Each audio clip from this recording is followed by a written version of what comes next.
सम्माननीय सभामुख महोदय, आज देश कोभिड-19 को महामारी को दोस्रो लहरबाट आक्रान्त भइरहेको छ। हजारौं मानिसहरू अस्पतालमा, हजारौं घरमै बसेर स्वास्थ्य लाभ गरिरहनु भएको छ या उपचार गराइरहनु भएको छ। कतिपय नागरिकको अमूल्य जीवन यस महामारीको कारणले अन्त्य भइरहेको छ। यसका विरुद्ध हामी लडाईँ लडिरहेका छौँ। सरकारको ध्यान यति बेला कोभिड-19 को रोकथाम र त्यसको उपचारमा केन्द्रित छ र आवश्यकता अनुसार आफ्ना यस विरुद्धको लडाईँका कदमहरूलाई विभिन्न ढङ्गले प्रभावकारी रूपमा अगाडि पनि बढाइरहेको छ।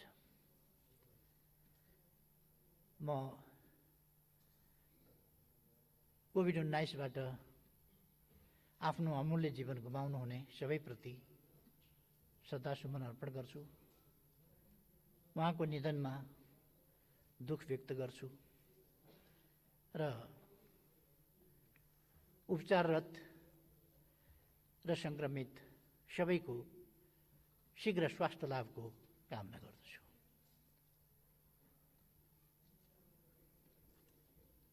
यति बेला हामी सबै कोभिड विरुद्धको लडाईँलाई पक्ष विपक्षको विषय नबनाई हामी सबैको यो अदृश्य र भयानक साझा शत्रु, जसले हाम्रो देशलाई मात्रै होइन आज विश्वलाई नै आक्रान्त बनाएको छ, विश्वलाई नै मानवीय क्षति, सामाजिक जनजीवनलाई अस्तव्यस्त बनाउने र अर्थतन्त्रलाई गम्भीर प्रतिकूल असर पार्ने यस्ता खालका कामहरू यस रोगले गरिरहेको छ। यति बेला हामी सबै विचारका भिन्नताहरू अथवा संस्थागत भिन्नता वा कुनै प्रकारका भिन्नताहरूलाई थाती राखेर यसका विरुद्ध एकजुट भएर लड्नुपर्ने आवश्यकता हामी सबैले महसुस गर्नुपर्दछ र यसलाई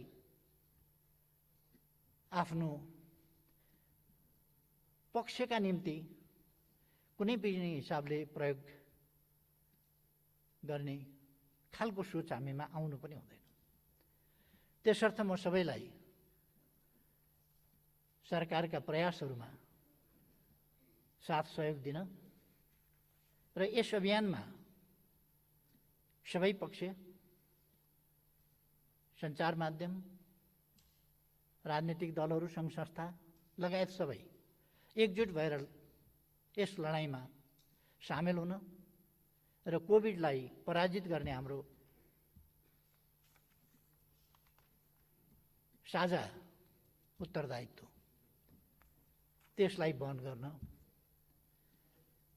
सबैमा आग्रह पनि गर्न चाहन्छु। सम्माननीय सभामुख महोदय, यस्तो बेलामा यस्तो परिस्थितिमा आज हामी स्थिरता र स्थायित्वका साथ एकताबद्ध भएर राष्ट्र जनताले देख्ने गरी, जनताले बुझ्ने गरी, अनुभव हुने गरी यस काममा सबै एकजुट भएर लागेको हुनुपर्ने थियो। तर मैले अलिकति दुःखका साथ नै भन्नुपर्छ, हामी त्यसरी जान सकेनौँ। कारण जेसुकै होस्, तर हाम्रा गतिविधिहरू, हाम्रा चिन्तनहरू, हाम्रा प्रयासहरू, हाम्रा ध्यानहरू जे कुरामा केन्द्रित हुनु पर्थ्यो त्यस कुरामा केन्द्रित हुन सकेनन्। सरकारले आफ्ना ध्यान कोभिड विरुद्धको लडाईँमा केन्द्रित गर्न चाह्यो, विकासका प्रश्नहरूमा केन्द्रित गर्न चाह्यो, सामाजिक जनजीवनमा बढी क्षति र खलबलाहट पैदा हुन नपाओस्, अर्थतन्त्रमा प्रतिकूल असर न्यून गर्न सकियोस्, यस कुरामा सरकार लाग्यो। तर सरकारले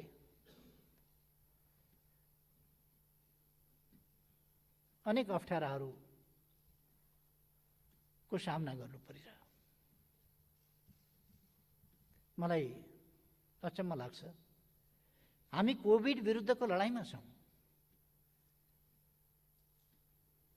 कतिपय पक्षमा, कतिपय कर्नरमा प्रधानमन्त्रीमाथि हिलो छ्याप्ने वा सरकारमाथि हिलो छ्याप्ने र कोभिड विरुद्धको औषधि खरिद जस्ता कुराहरूमा भएको भ्रष्टाचारको नाममा कुरा उछाल्ने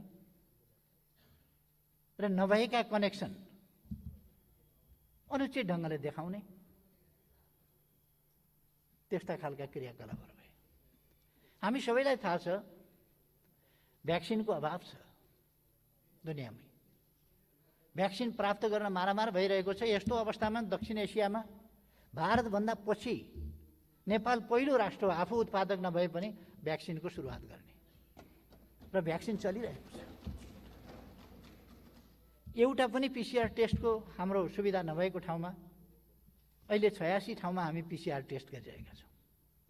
त्यो सुविधा हामीसँग छ।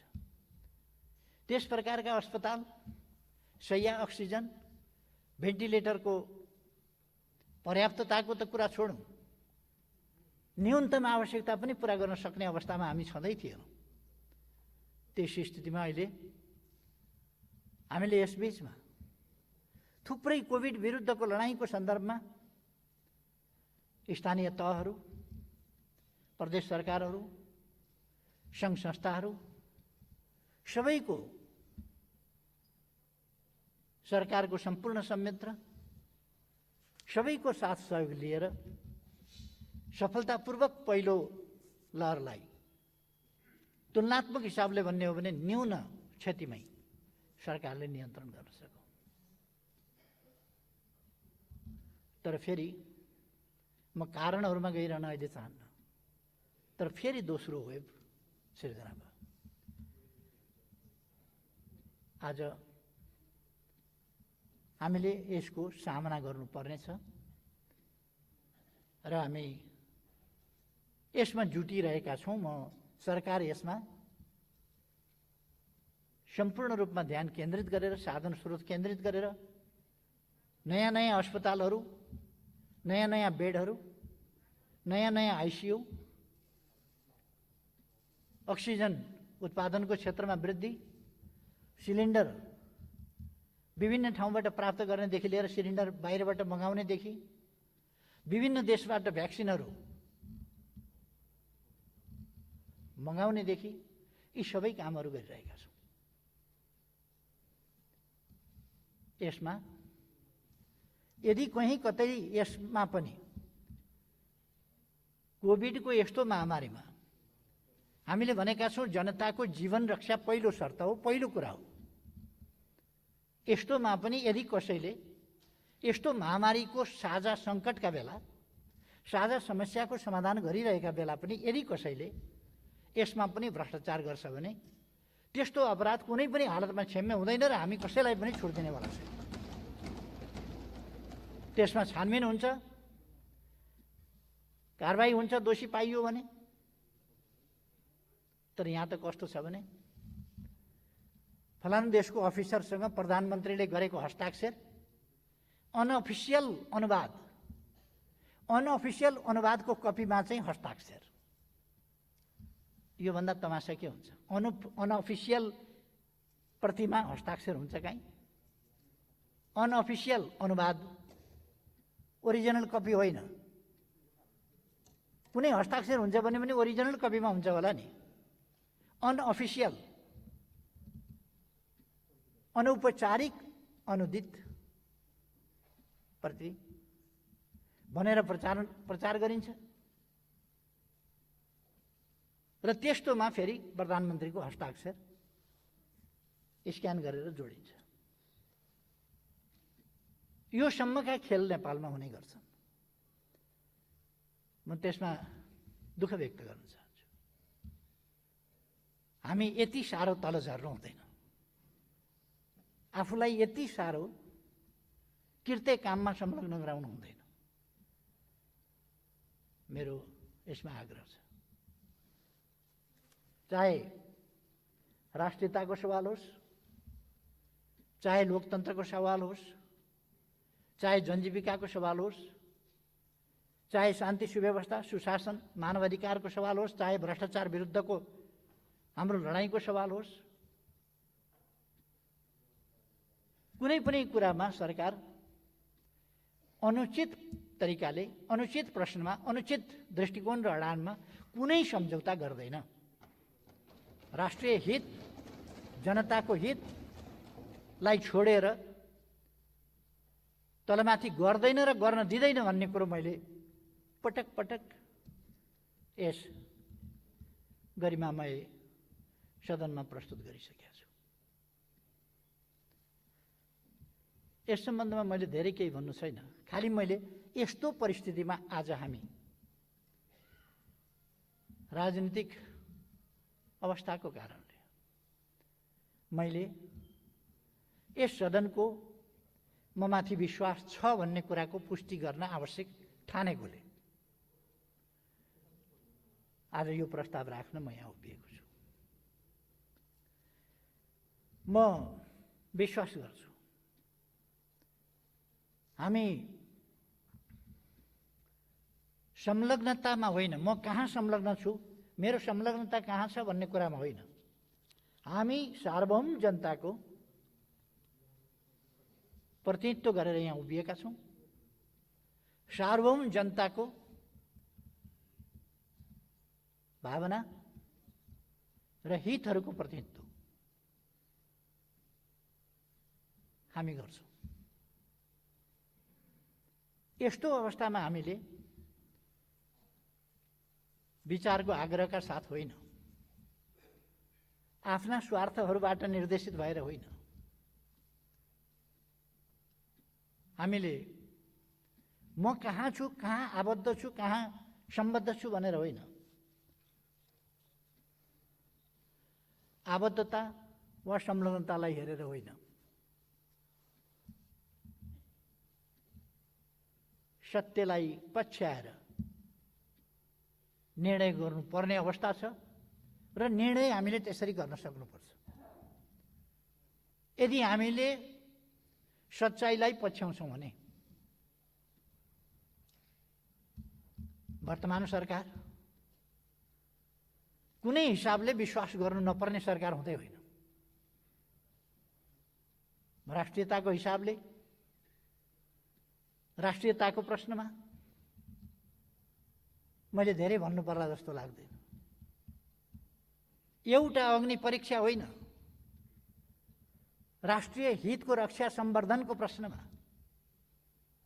राष्ट्रियताको रक्षा र सम्वर्धनको प्रश्नमा, स्वाधीनता स्वतन्त्रताको वास्तविक अर्थमा व्यावहारिक रूपमा कार्यान्वयन गर्ने सन्दर्भमा, भौगोलिक अखण्डताको रक्षा र पहरेदारी गर्ने सन्दर्भमा,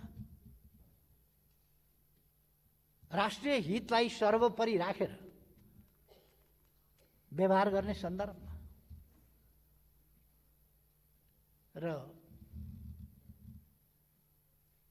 राष्ट्रिय स्वाभिमानलाई माथि उठाउने सन्दर्भमा वर्तमान सरकारले कुनै पनि कसर नराखेको कुरा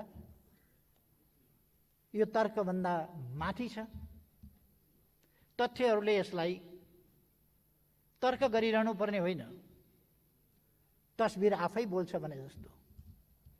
सत्यहरू आफै बोल्छन्, हाम्रा व्यवहार आफै बोल्छन्, हाम्रा उपलब्धिहरू आफै बोल्छन्, हामीले प्रस्तुत गरेका दृष्टिकोणहरू आफै बोल्छन्, हामीले लिएका उडानहरू आफै बोल्छन् र हामीले प्राप्त गरेका उपलब्धिहरू आफै बोल्छन्।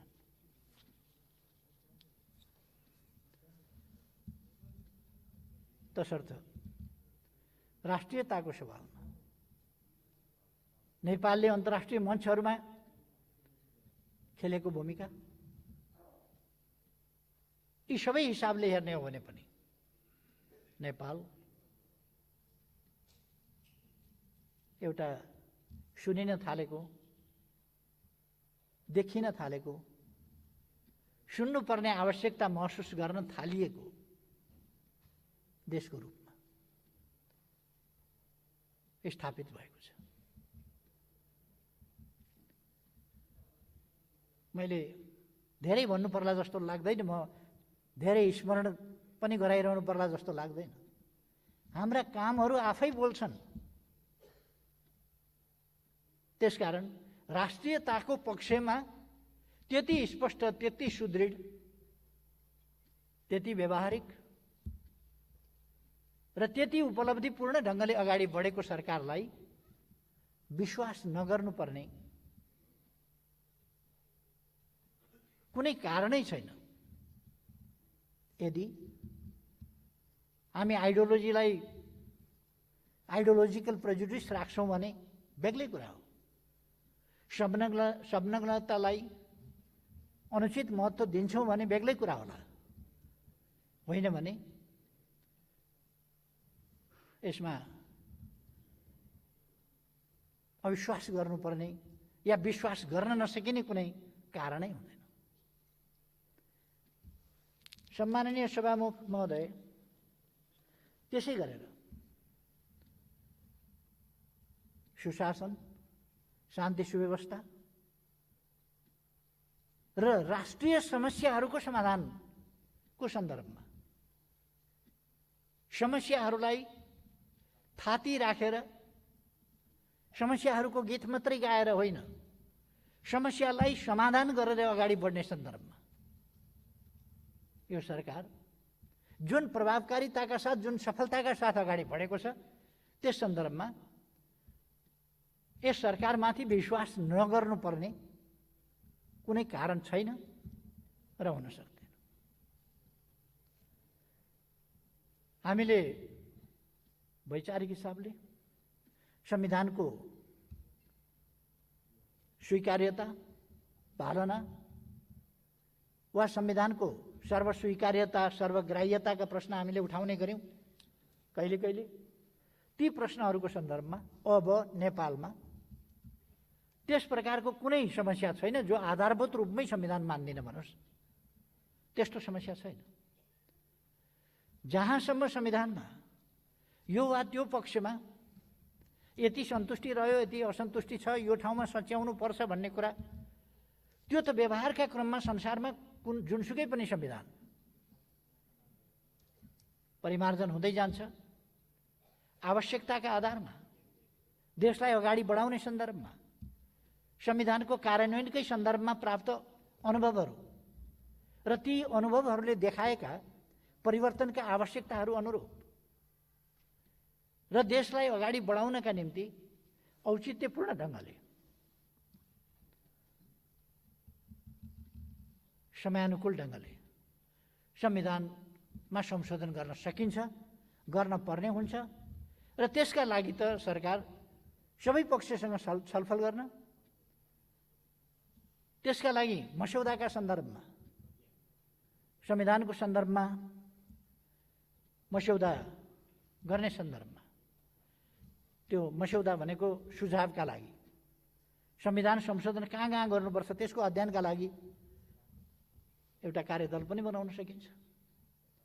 त्यस्तो कार्यदलबाट आएका सुझाव अनुसार आवश्यक संशोधन पनि गर्न सकिन्छ। संविधान असंशोधनीय दस्तावेज होइन भनेर मैले धेरै पटक यही रोस्टमबाट पनि बोलेको छु सुरुदेखि नै। औचित्यको आवश्यकताको आधारमा संविधान संशोधन हुन सक्छ। बाँकी आधारभूत रूपमा आज सिङ्गो देश अब कसैले विखण्डनको राजनीति बोक्दैन। विखण्डनको राजनीति विभाजनको राजनीति होइन। देशको सार्वभौमसत्ता, स्वाधीनता र भौगोलिक अखण्डताको सन्दर्भमा अब कुनै विवाद छैन र पृथकतावादको विचार बोक्ने पक्षलाई पनि हामीले संविधानको मूलधारमा ल्याइसकेका छौँ। त्यसै गरेर राजनीतिक उद्देश्य प्राप्तिका लागि अथवा आफ्ना माग र आकांक्षाहरू पूरा गर्नका लागि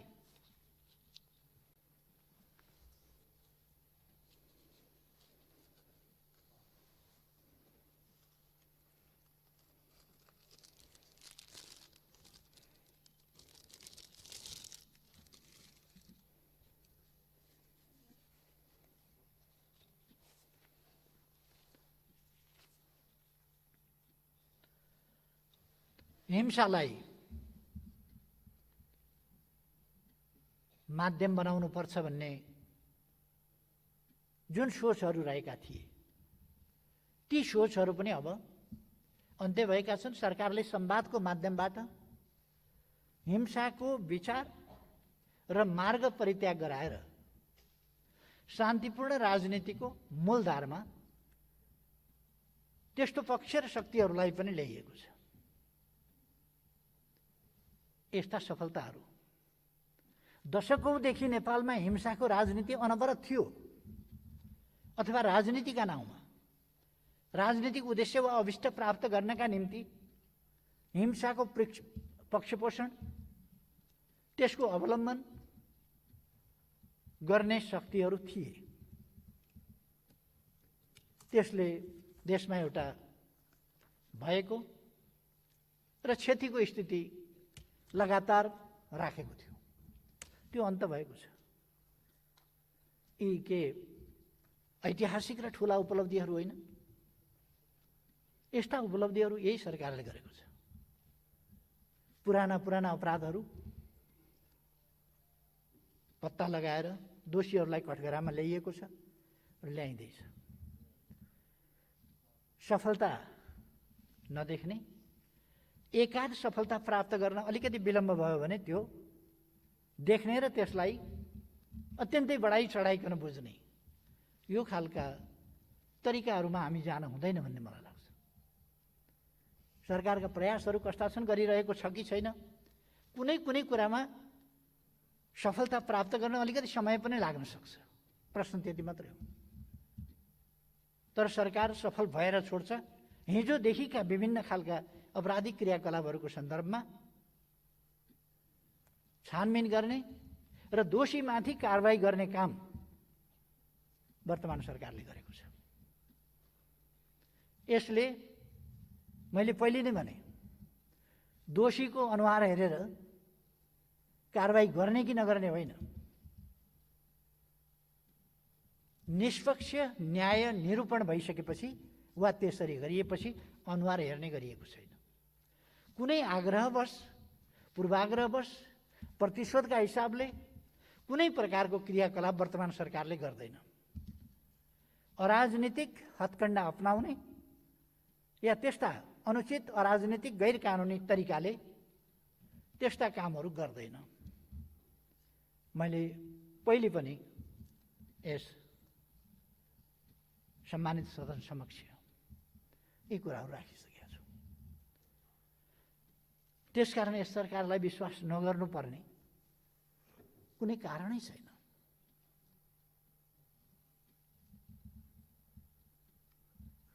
राजनीतिक शक्तिहरूका बीचमा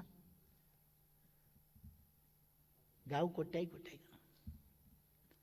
राजनीतिक शक्तिहरूका बीचमा किन चुनिँदैन भनेर चुनाउनका लागि तानातान गरिकन, किन भत्किँदैन भनेर ठोकिकन भत्काउन लाग्दा पनि शान्ति सुव्यवस्थाको स्थिति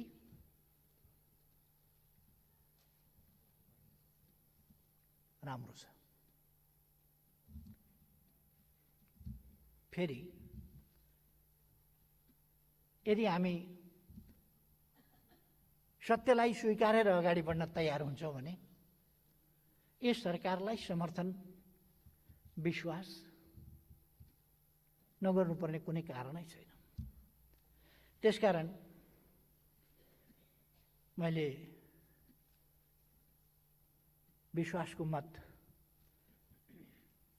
लिने र सदनको आफूमाथि विश्वास छ भन्ने कुरा प्रष्ट गर्न चाहेको। सभामुख महोदय, विकास निर्माणको क्षेत्रमा, पूर्वाधारको क्षेत्रमा, भौतिक पूर्वाधार विकासको क्षेत्रमा,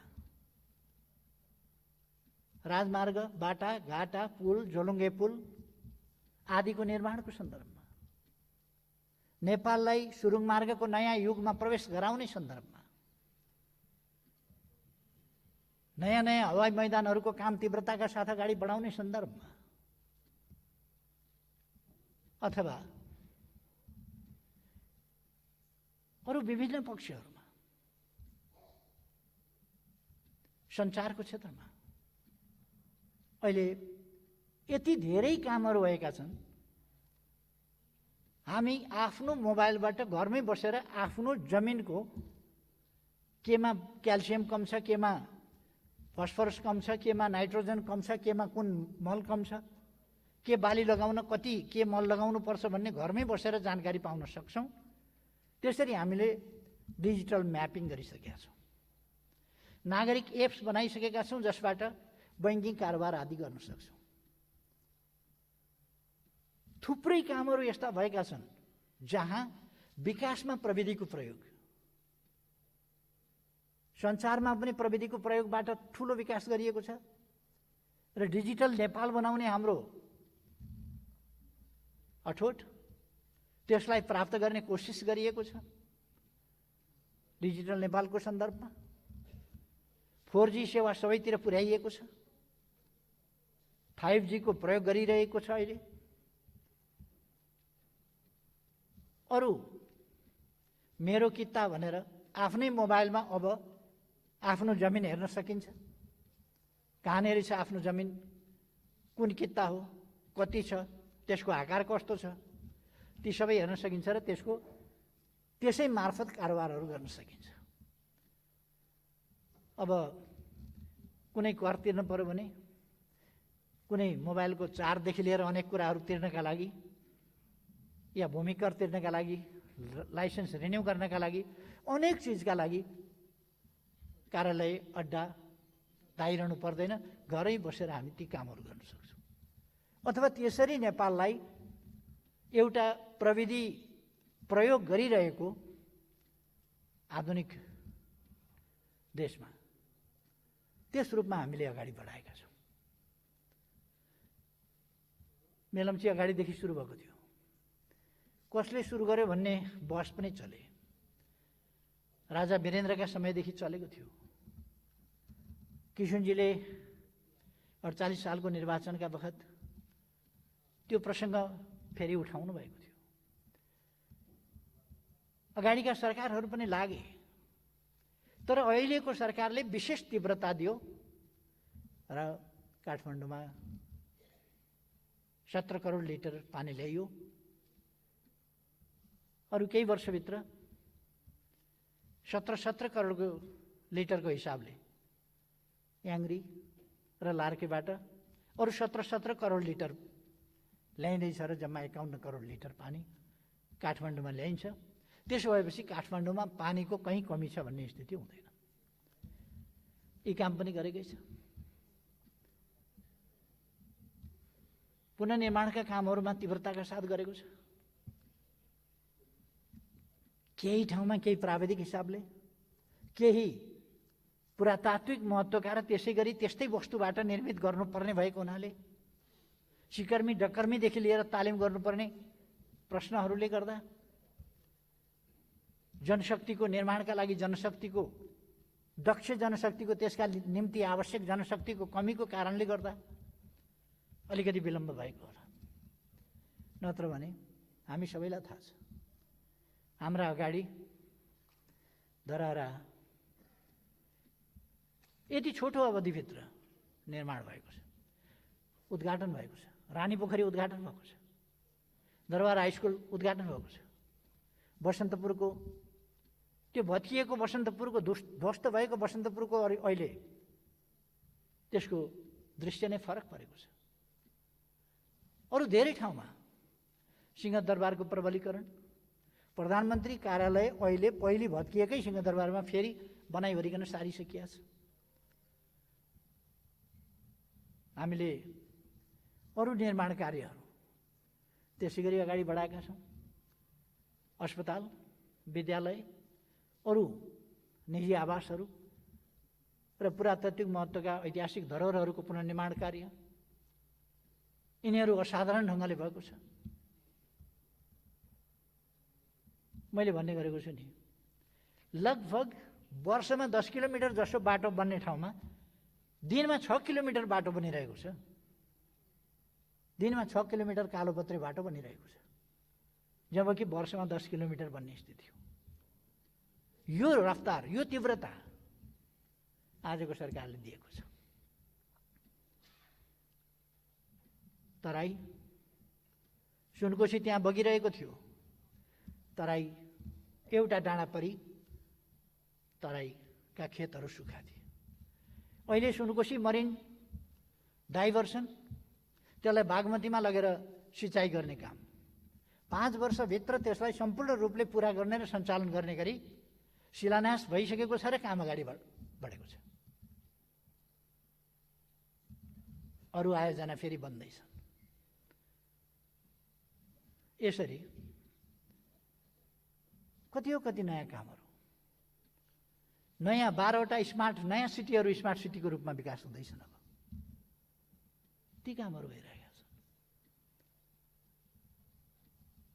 कृषिको आधुनिकीकरणका कामहरू, ध्वस्त भएको पर्यटन क्षेत्रलाई फेरि उठाउने कुरा, उद्योगहरूलाई कसरी सुरक्षित संरक्षित गरेर अगाडि लाने तत्सम्बन्धी कुरा, व्यापार सन्तुलन आफ्नो अनुकूल बनाउँदै जाने। पहिले जुन व्यापार असन्तुलन थियो त्यसलाई न्यूनीकरण गर्दै लगिएको छ र व्यापार असन्तुलनलाई, घाटालाई कम गर्दै लगेर अनुकूल सन्तुलनतर्फको हामीले बाटो समातेका छौँ र उल्लेख्य उपलब्धि हासिल गरेका छौँ।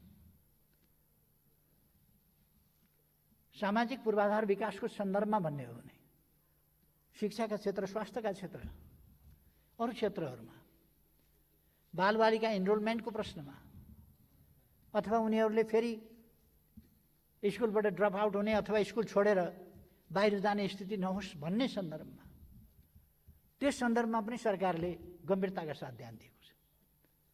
उच्च शिक्षालाई, विश्वविद्यालयहरूलाई अनुसन्धानका केन्द्र बनाउने, अनुसन्धानमुखी, व्यवहारमुखी, आधुनिक शिक्षा, प्रतिस्पर्धी शिक्षा, त्यो कुरा उपलब्ध गराउने, यस सन्दर्भमा सरकारले ध्यान दिएको छ।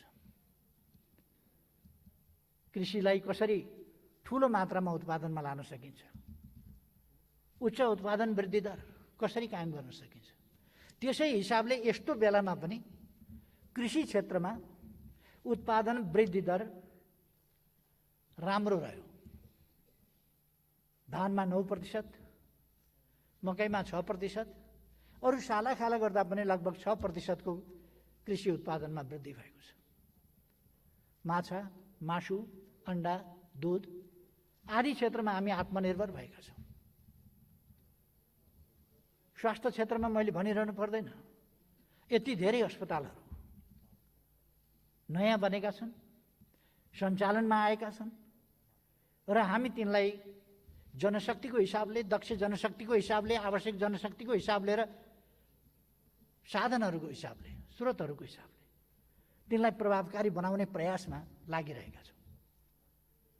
तसर्थ मैले भन्ने गरेको छु, धेरैपल्ट मैले भनेको छु, ढुङ्गा टिपेर फ्याँकिदिने, जहाँ खस्छ त्यहीँ मेरो निशाना थियो भन्ने हामीले गरेका छैनौँ। हामी गन्तव्य निर्धारण गर्छौँ। हाम्रो गन्तव्य कहाँ हो त्यो निर्धारण गर्छौँ र त्यसमा पुग्नका लागि हाम्रा नीति, हाम्रा कार्यक्रम, हाम्रा योजनाहरू, हाम्रा लक्ष्यहरू हामी तदनुसार निर्धारण गरेर हरेक क्षेत्रमा त्यसरी अगाडि बढिरहेका छौँ। त्यसकारण यो अन्धाधुन्ध यो सरकार गइरहेको छैन। समृद्ध नेपाल, सुखी नेपाली यो राष्ट्रिय आकांक्षा, हामी सबैको आकांक्षा, सम्पूर्ण नेपालीको आकांक्षा। नेपाल समृद्ध होस्, विकसित होस्, आधुनिक होस्। नेपालको सबै क्षेत्रका सबै व्यवसायका जनता को आम्दानी राम्रो होस्, रोजगारीका अवसरहरू सिर्जना गरौँ, युवा शक्तिलाई पलायन हुन नदिउँ, स्वदेशमै रोजगारीका अवसरहरू सिर्जना गरौँ। यस काममा सरकार लागेको छ। मेरो नेतृत्वमा सरकार बन्दा कति लाख हो, कति लाख, 45 लाखदेखि 70 लाख भन्छन् मान्छेले। एकिन डाटा त्यति छैन।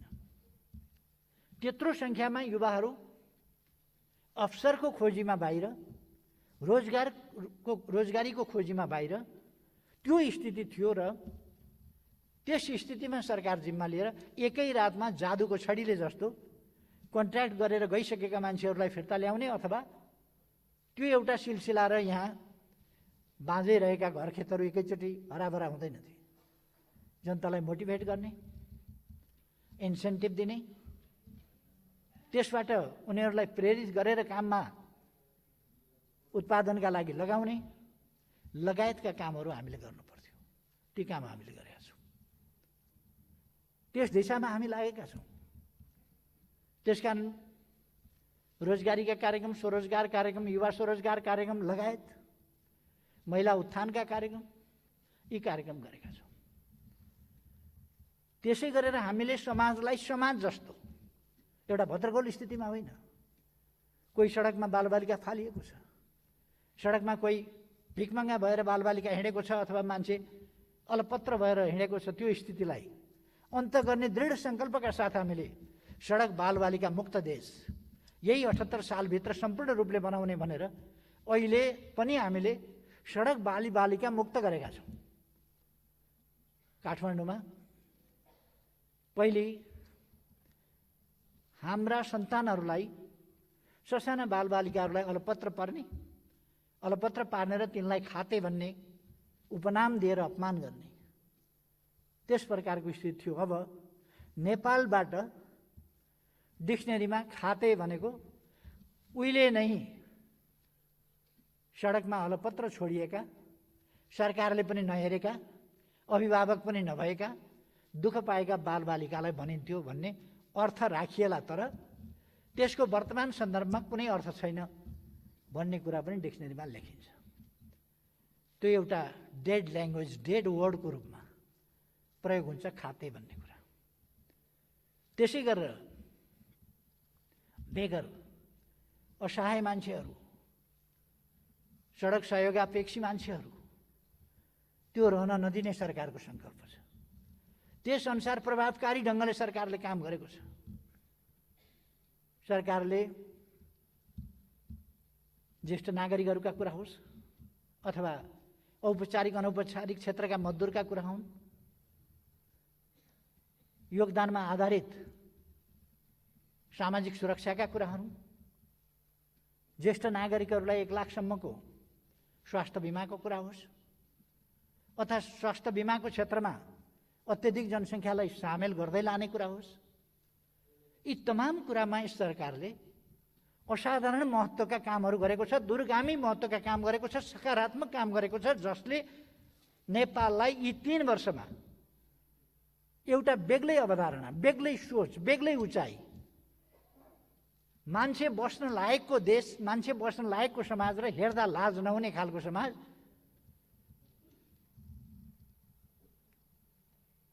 र चल मैदान भन्ने स्थितिबाट अन्त गरेको छ। लोटा अगाडि राखेर टुक्रोका गाला हात लगाएर बस्ने स्थिति अन्त्य गरेको छ। एउटा सभ्यताको सिँढीमा देशलाई उठाएको छ। सडक बालबालिका मुक्त, सडक सहयोगापेक्षी मानव मुक्त, भिखारी मुक्त त्यो बनाएको छ। र कोही अपवादको रूपमा छ भने त्यो अपवादलाई पनि हामीले 78 सालभित्र त्यो अपवादलाई अन्त्य गर्ने भनेर घोषणा गरेका छौँ। सभामुख महोदय, यी सबै उपलब्धि होइनन् र यी सबै सकारात्मक परिवर्तन होइनन् र यो छोटो समयमा गरिएका यी एउटा भिजनको कार्यान्वयनका परिणतिहरू होइनन् र हामी राजनीतिलाई के बनाइरहेका छौँ? आज राजनीतिलाई स्वार्थको धुनो सोझ्याउने एउटा अस्त्रको रूपमा मात्रै बुझ्दैछौँ कि देश बनाउने सङ्कल्पको रूपमा बुझ्दैछौँ राजनीतिलाई? राजनीति, सम्माननीय सभामुख महोदय, देश बनाउने, देश र जनताको सेवा गर्ने एउटा माध्यम हो। यो कसको सुप्रचार गरिदिनु पर्ने, कसको कुप्रचार गरेकै हुनुपर्ने, कसको विरोध गरेकै हुनुपर्ने, राम्रो गरे पनि निन्दै गरेको हुनुपर्ने, बनाए पनि जस नदिने, नबनाए त झन् जस दिने कुरै भएन, गरे पनि जस नदिने, नगरे त कुरै भएन। यस खालको कुरा आज हामीले अन्धा अपाङ्गता भएका व्यक्तिहरू, शारीरिक रूपले अशक्त व्यक्तिहरू, उनीहरूलाई पनि सामाजिक सुरक्षाको दायराभित्र ल्याएका छौँ। एकल महिलाहरू, उहाँहरूलाई सामाजिक सुरक्षाको दायराभित्र ल्याएका छौँ। कोही छैन भने सरकार छ, कसैले हेर्दैन भने सरकारले हेर्छ, कसैको अभिभावक छैन भने सरकारले हेर्छ, कसैको सन्तान र सहारा छैन भने सरकारले हेर्छ। सरकार अभिभावक हो, सरकार सहारा हो, सरकार अभिभावक हो, सरकार विकासको अगुवा हो, नीति निर्माता हो, मार्गदर्शक हो। त्यस रूपमा काम गरेको छ र गर्छ सभामुख महोदय। त्यसर्थ मैले विश्वास लिएको छु कि मान्यज्यूहरूले हुन्न भन्ने पक्षमा त कसरी रेजा लाउन, कसरी सही गर्न सक्नुहुन्छ सभामुख महोदय? कसरी सक्नुहुन्छ? बाहिरबाट आउँदासम्म अलिक दिन भेट नहुँदा ओर्दा अलिअलि फोन पनि गर्दैन, प्रधानमन्त्रीले भन्ने रिस पनि अलिक थियो कि असन्तुष्टि पनि थियो कि त्यो पनि अब छोडिदिनुहोस् प्लिज। म काममै लागेर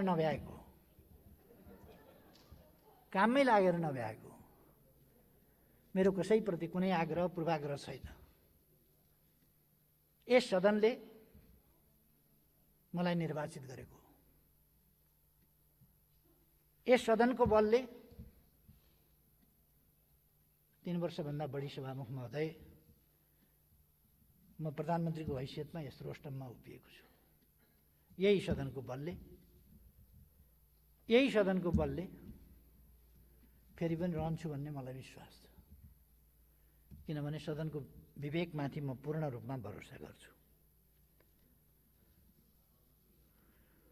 सभामुख महोदय, मैले धेरै केही भन्नु पर्ला जस्तो लाग्दैन। हामीले मानव अधिकारको क्षेत्रमा होस्, वातावरणको क्षेत्रमा होस्, अरू क्षेत्रमा होस्, अनेक क्षेत्रमा असाधारण काम गरेका छौँ। हामीले सगरमाथा संवाद राखेका थियौँ, कोभिडको कारणले हुन सकेन। अब आउँदो अक्टोबरतिर राख्ने भन्ने विचार गरेका छौँ। र मलाई विश्वास छ कोभिड हामी छिटै नै नियन्त्रण गर्न सक्छौँ। कोभिडलाई पराजित गर्ने सबभन्दा महत्त्वपूर्ण कुरा कोभिड सर्न नदिनु हो। कोभिड सर्न नदिएपछि कोभिड पराजित गर्न सकिन्छ। त्यसका लागि मास्क लगाऊँ, सामाजिक दूरी कायम राखौँ, सेनिटाइजरको प्रयोग गरौँ, हात धौँ, स्वास्थ्य मापदण्डहरू बराबर प्रचार भएका छन्। यो हामी सबैका लागि हो। ओहदा जेसुकै होस्, कोरोनाले ओहदा चिन्दैन, सोसल स्ट्याटस चिन्दैन। त्यसकारण केही पनि नचिन्ने भएको हुनाले हरेकले कोरोनालाई पराजित गर्न हरेकको योगदान आवश्यक छ। हरेकको योगदान,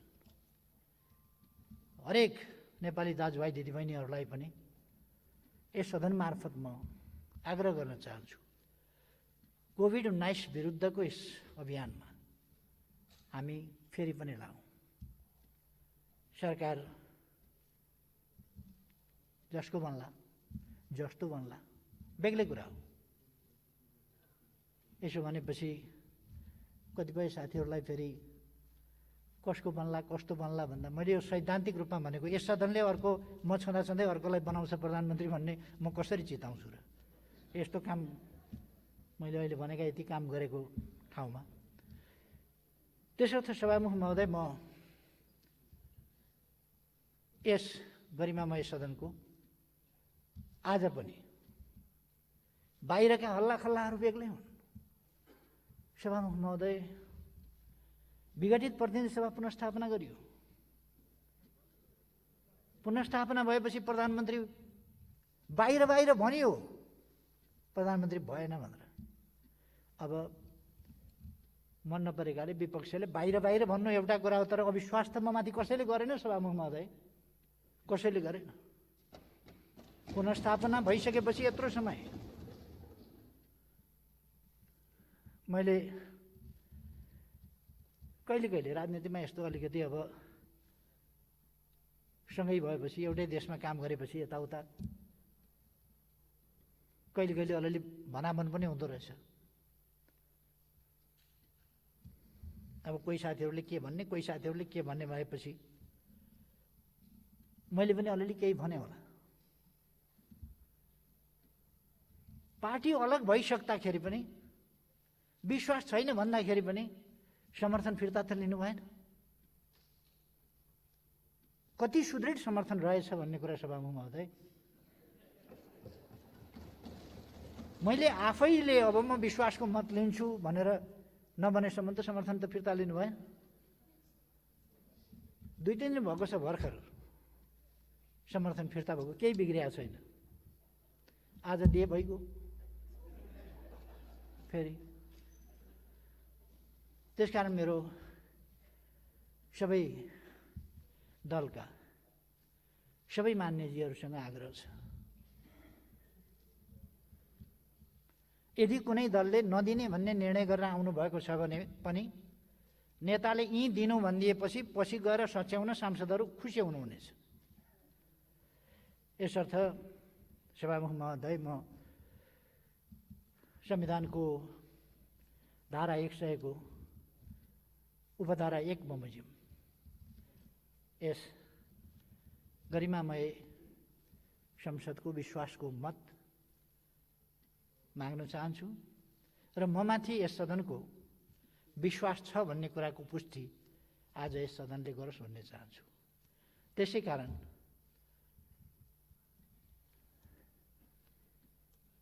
प्रतिनिधि सभा नियमावली 2075 को